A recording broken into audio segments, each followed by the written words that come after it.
اندر جانے کے لیے, سسٹم کا حصہ بننے کے لیے اپنے لیے راستے تلاش کر رہے ہیں. اور جب ایسی کیفیت ہو تو پھر آپ یہ توقع نہیں کر سکتے ہیں سیاسی قیادت سے کہ وہ اپنے وفاداروں کے لیے لڑیں گے, ان کے ساتھ کھڑے ہوں گے, آرگومنٹ کریں گے یا مزاحمت کریں گے. تو جو حکم اوپر سے آئے گا وہ اس کو منوان تسلیم کریں گے.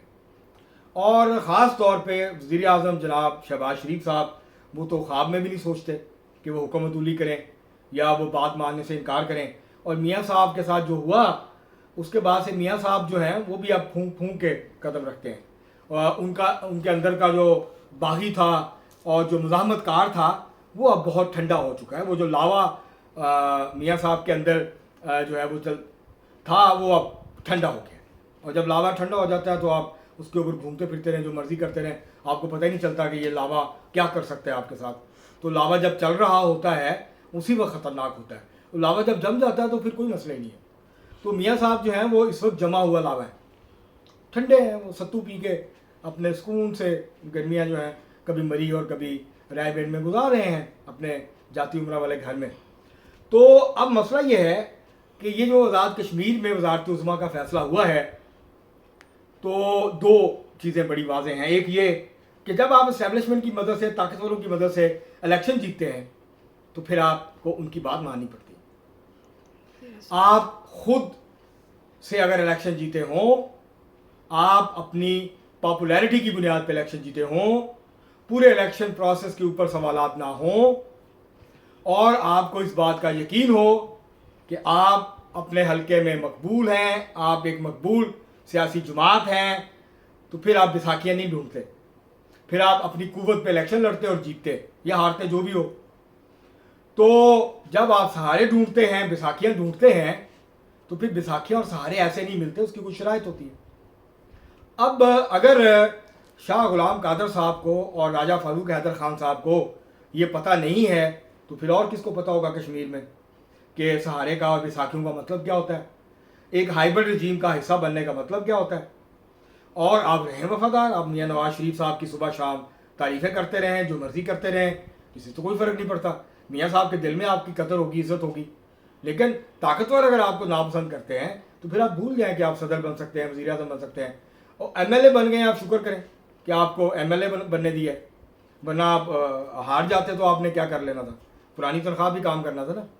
تو اس لیے میرا خیال ہے کہ آج یہ فیصلہ ہو جائے گا شام تک, کیونکہ کل ایک دن کے لیے الیکشن ڈیلے کیا گیا ہے اس فیصلے کی وجہ سے. یہ جو مزاحمت ہے نون لیگ کے اندر, اس کی وجہ سے آج الیکشن ہونا تھا وزیر اعظم کا, اب وہ کل ہوگا. اور آج کا دن لیا ہے نون لیگ نے کہ اس مسئلے کو سالو کریں.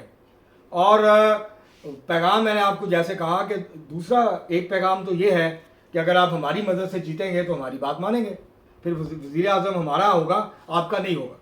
دوسری بات کہ اگر آپ صرف ایک سیاسی جماعت کے ہی وفادار رہنا چاہتے ہیں تو پھر آپ کے لیے آگے بڑھنے کے امکانات موجودہ سیاسی بندوبست میں بہت کم ہیں. یہ ایک ریالٹی ہے. آپ نہیں مانتے, دیواروں پہ ٹکرے مارتے رہیں.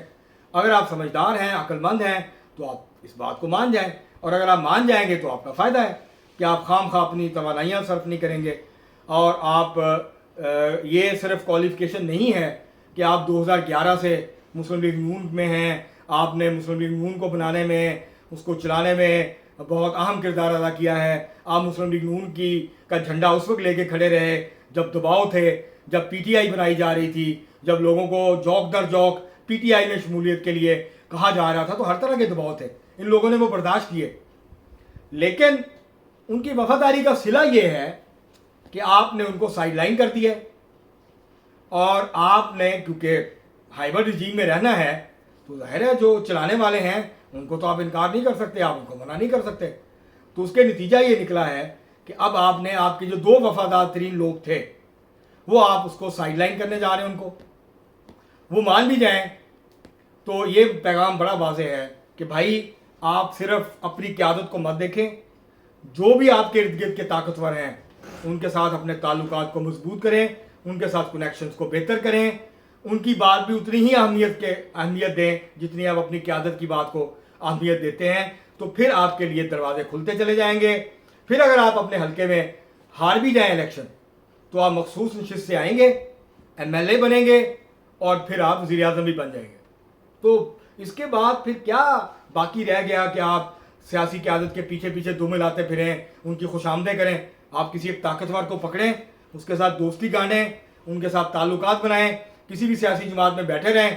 جب وقت آئے گا تو آپ جس عہدے پہ پہنچنا چاہتے ہیں وہاں پہنچ جائیں گے. ذلیل ہونے کی، دھکے کھانے کی، آگے پیچھے گھومنے کی ضرورت کیا ہے؟ تو یہ ساری سیاسی جماعتیں پاکستان کی یہی پیغام دے رہی ہیں کہ بھائی اب وہ وقت بدل گیا جب نظریات کی سیاست تھی، جب وفاداری کی اہمیت تھی. اب اقتدار کی سیاست ہے. اقتدار کی سیاست میں جو سب سے زیادہ طاقتور ہوتا ہے اس کی اتنی زیادہ اہمیت ہوتی ہے. تو یہ اب مسلم لیگ نون کی قیادت نے واضح پیغام دے دیا ہے. ہو سکتا ہے کہ یہ بغاوت دم توڑ دے، ہو سکتا ہے کہ مسلم لیگ نون کو ناقابل تلافی نقصان پہنچے، جو مسلم لیگ نون کے لیے مستقبل میں بہت بڑا دھچکا ثابت ہو سکتا ہے. اب تک کے لیے اتنا ہی. بہت شکریہ.